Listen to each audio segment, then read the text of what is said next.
Beacon Center of Tennessee is out with a new poll. We're talking about it with Mark Cunningham, and let's talk a little bit more about some of the other questions that didn't necessarily deal with politics. Let's move to support or opposition to NIL law. This is the name, image, likeness law, and it allows athletes, college athletes in particular, to make money from their name, image, or likeness. And you can see that most support it. 52% of people support it versus 19 oppose. Mark, what do you make of this breakdown? This is one of the more surprising results, I think. Plus 33%, because you're hearing so much on ESPN and media about how it's ruining college football, but people don't think that. And if you look at that, Democrats support this by the most. They're a plus 59%, so they certainly like the free market approach when it comes to this. Listen, I heard this argument. This is a redo for me. I know Susan's against it. I've watched this in 1988 with the Olympics, and the movement with the Olympics from amateur to allowing professionals to play. We all remember the Dream Team in 1992.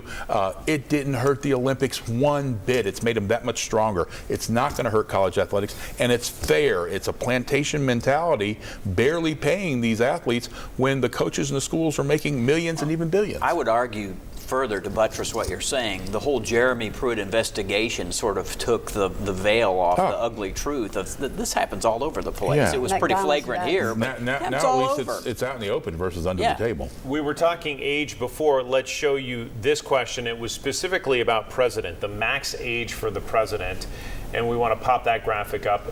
Again, the other one did not address this specifically for the president, but you can see the maximum age there, age 75, and an overwhelming number of people supporting that idea. Mark, it kind of goes back to the point you were making before. Yeah, this is kind of like the people who say they don't like Obamacare, but they like the Affordable Care Act. Because they're saying, I want Biden or I want, Trump, but meanwhile they're saying they're both over 75 years old, and they're saying even though I feel this way, I'm still going to vote for somebody when you have younger options in the primary.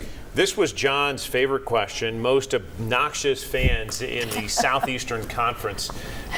Who could that be? Let's throw up the graphic. Oh, it happens to be Alabama and then Florida. Mark, you threw this in. You have some fun questions, and this happens to be one you used this time.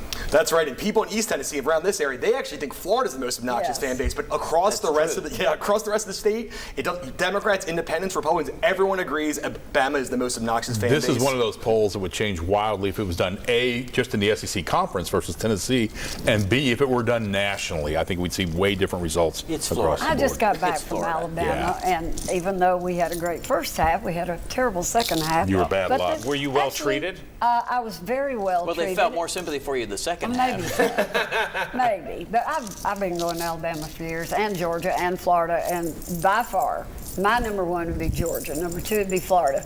Alabama would be way down there. The only bad fan experiences I've ever had were at Alabama and Florida, or excuse me, Georgia and Florida. Yeah, Georgia and Florida. Georgia and Florida. Me too. So, me too.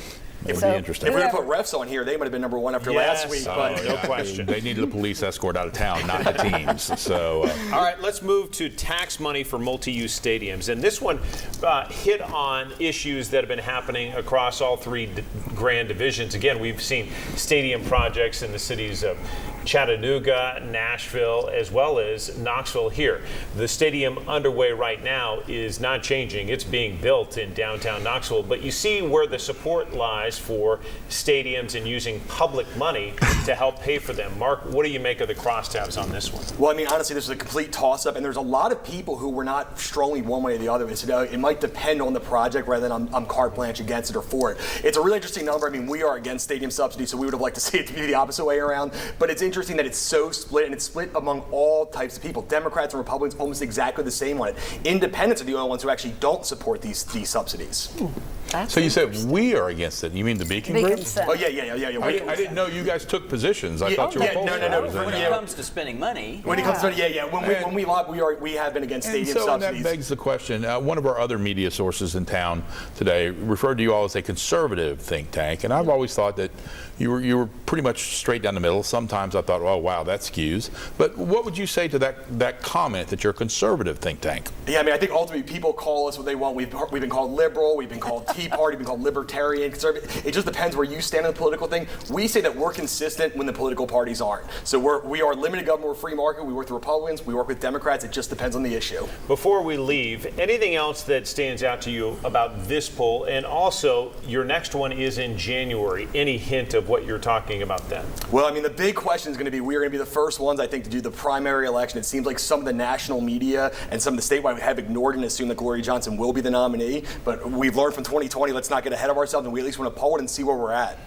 All right. Any other thoughts about this one this time? No, I mean, I think it's the same as before. That people think that Tennessee, or they're much more satisfied in the way Tennessee is going rather than the nation, and that's Republicans, that's Democrats, it's independent. It's a plus 31 spread on people satisfied with how Tennessee's going. And when it comes to where things are going as a nation, it's way underwater, 30, 40 points underwater. So it is interesting that everyone seems to be happy with where we're going, but they're not happy where the nation's going. Mark Cunningham, we appreciate the perspective. Thank you for joining us this morning. Absolutely. Thanks for having me. We're going to be back with our talk around right after this.